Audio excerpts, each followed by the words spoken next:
Rossiyalik harbiylarning ixtiyoriy ravishda asirga tushishiga ko'maklashuvchi Ukrainaning Yashashni istayman davlat loyihasi Rossiya qurolli kuchlari bilan shartnoma tuzgan va Ukrainaga qarshi jangovar harakatlarda qatnashgan 1110 nafar O'zbekiston fuqarosi ro'yxatini e'lon qildi. Mazkur ro'yxatning e'lon qilinishi O'zbek rejimini juda qiyin ahvolga solib qo'ydi. Chunki u o'ris og'asini rozi qilish uchun Rossiyaning O'zbekiston fuqarolarini jirkanch uslub va vositalar bilan begona urushiga tiqishiga ko'z yumishda davom etib keldi. Garchi ruslarning shu darajada haddidan oshib ketganini ko'rib, bilib turgan bo'lsa-da, hech qanday chora ko'rmadi. Yo'q, rejim bu gal ushbu holatni bilmagandik, xabarimiz yo'q edi degan vaj-karsonlar bilan o'zini oqlay olmaydi. U aynan bilib, ko'rib turib, o'zini bilmaslikka, ko'rmaslikka oldi. O'z fuqarolarini begona urushda to'p go'shi qilinayotganidan himoya qilmadi. Hatto barmog'ini qimirlatib ham qo'ymadi.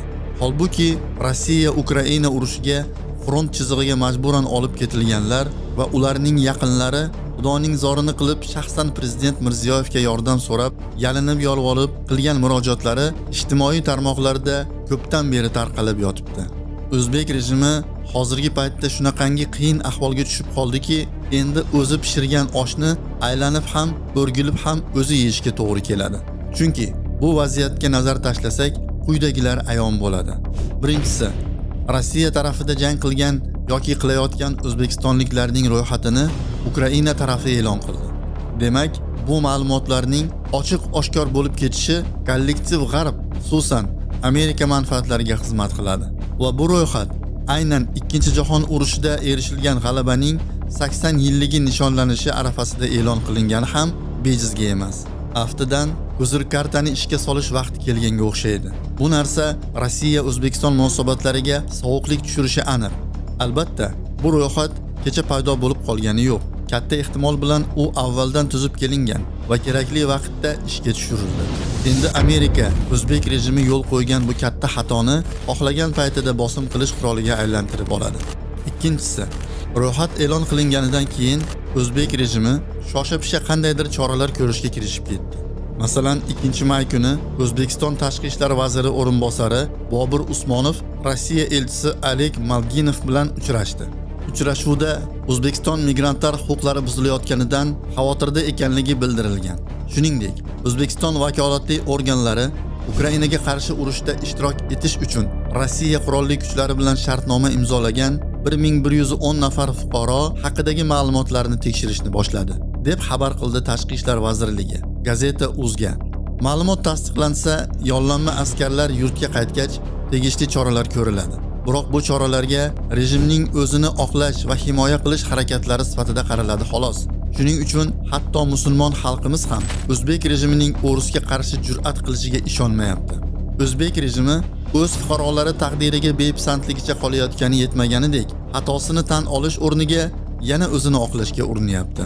Chunki agar shunday bo'lmaganida, yana fuqarolarini jazolash bilan tahdid qilish o'rniga mard bo'lib, xatosini tan olgan, o'z xalqidan kechirim so'rab, xatosini to'g'rilash uchun jiddiy qadamlar tashlagan bo'lardi.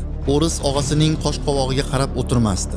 Chunki xatoni yuvish Rossiyaga ojizona va yumshoq supurgi bo'lib muomala qilishda davom etishni emas, balki keskinlik va murosasizlik bilan kofir o'risni tahqirlovchi xatti harakatlar qilishdan tiyib qo'yishni taqozo qiladi. Afsuski, O'zbek rejimida bunday qat'iyat ko'rinmayapti. Uchinchisi, eng asosiysi, bunday holatda yutqazadigan yana musulmon xalqimiz bo'ladi. Chunki G'arb, xususan Amerika endi bu ko'zir kartani ishga solishni bosim o'tkazish quroli qilib olib, O'zbek rejimidan yon berishni talab qilish imkoniyatiga ega. Bunday yon berish yuz bersa, yurtimizda G'arbning fasod demokratiyasi yanada kengroq quloch yoyib, har tarafga buzg'unchilik tarqatishi, boyliklarimizni talon-toroj qilishi yanada kuchayishi hech gap emas. Jumladan, Amerika hozirda O'zbekistonning muhim mineral resurslariga ko'z olaytiryapti. Boshqa tomondan esa O'zbek rejimi qullik sindromidan aziyat chekib kelyapti. Uning uchun kimgadir qullik qilish, ozod bo'lish, o'z qaroriga o'zi ega chiqishdan ko'ra osonroqdek tuyuladi. Bu rejim Amerika, Fransiya boshliq Yevropa, Rossiya, Xitoy va Angliyani birdek rozi qilaman deb o'ylayapti. Afsuski, buning ilojsiz ekanligini hanuz anglab yetmayapti. Biroq o'zini musulmon sanayotgan rejimning kofir mustamlakachi davlatlarining g'irrom o'yinini o'ynab, o'z xalqi boshiga azob uqubatlar yog'dirayotganini ko'rish esa odamni g'azab otiga mindiradi. Chunki har qanday holatda ham zarar ko'ruvchi mana shu jabrdiyda xalqimiz bo'lyapti. Aziz musulmon xalqimiz, aniq bilmog'imiz lozimki, qachon ichki va tashqi siyosatimiz islomga asoslansa, muammolarimiz shariat ahkomlari bilan muolaja qilinsa, ana shundagina islomiy ummat kuch-qudrat va azizlikka erishadi. Ana shundagina anavi kofir mustamlakachi davlatlarning iflos siyosiy o'yinlarini o'ljasiga aylanib qolishdan xalos bo'ladi. Alloh taolo aytadi: وَأَنَّ هَذَا صِرَاطِي مُسْتَقِيمًا فَاتَّبِعُوهُ. Albatta, mana shu mening to'g'ri yo'limdir. Bas, shu yo'lga ergashinglar.